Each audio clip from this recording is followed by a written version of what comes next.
Hello friends, welcome to my channel Pioneer Coaching Center of English Gaya.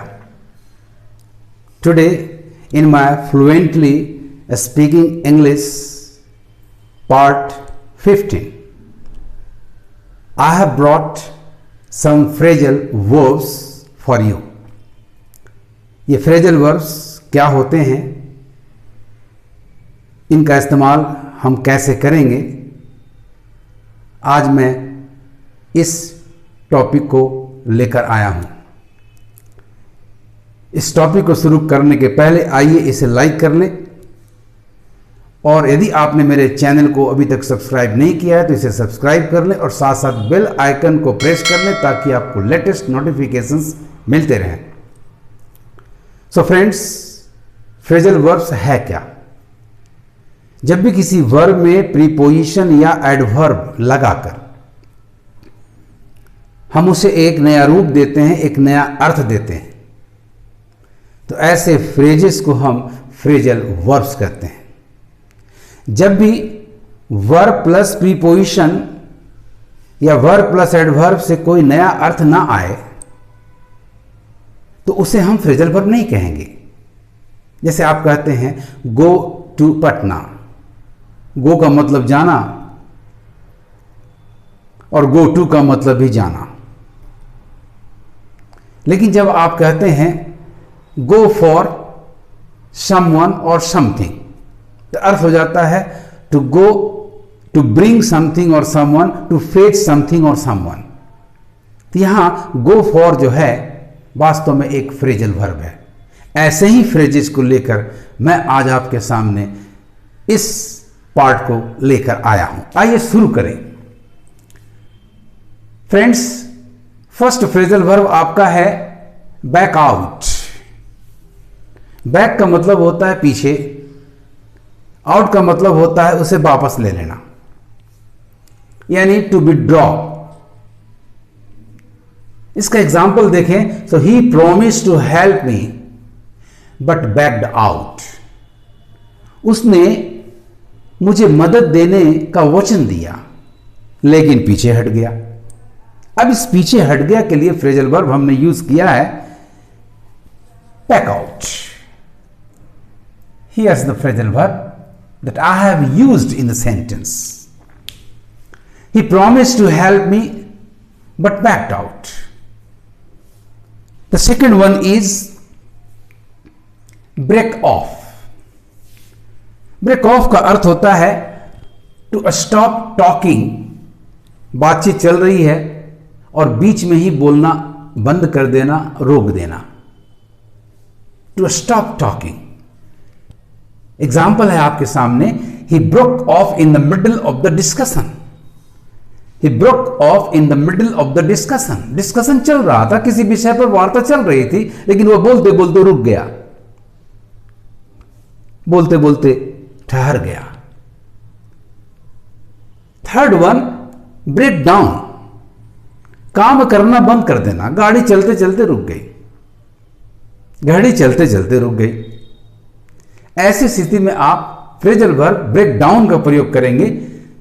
Example के लिए आपके सामने sentence है the car broke down Midway, यानी आप गाड़ी पर बैठे, गाड़ी स्टार्ट करके आगे बढ़े, लेकिन चलते चलते बीच में ही गाड़ी रुक गई। This is called breaking down. The car broke down midway. Next one is bring up. Bring up का अर्थ होता है टू रीयर, पालन पोषण करना, परवरिश करना, टू एजुकेट, पढ़ाना लिखाना, जो जनरली हम बच्चों को करते हैं। एग्जाम्पल है I'll bring up this orphan.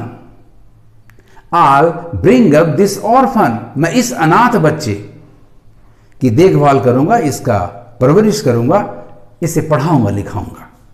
I'll bring up this orphan. The next one is bring about. Bring about का अर्थ होता है to cause to happen, होने का कारण बनना। Instance, his bad acts, उसके बुरे कृत्य, his bad acts will bring about his tragedy. His bad acts will bring about his tragedy. उसके बुरे कृत्य, बुरे काम उसके दुखद अंत को ला देंगे, उसके जीवन को दुखद बना देगा। The next one is bring to light. The meaning is to make known, उजागर कर देना, रोशनी में ले आना, सबको मालूम पड़ जाना। For example, the matter was brought to light, बात को लोगों के बीच उजागर कर दिया गया। The matter was brought to light, the matter was brought to light. Fall out, to happen, to come to pass, ऐसा हो जाना, घटित हो जाना। उदाहरण है आपके लिए, इट सो फेल आउट, ऐसा हुआ, that I could not reach there in time, कि मैं वहां समय पर नहीं पहुंच सका। It so fell out that I couldn't reach there in time. Next one is to go for. The meaning is to go, to bring और to fetch, किसी को लाने के लिए जाना। For instance, he went for a doctor, he went for a doctor, वो doctor लाने चला गया, वो डॉक्टर को बुलाने गया। The next one is hold up. The meaning is to delay, to detain, विलंबित कर देना, रोक लेना कहीं पर।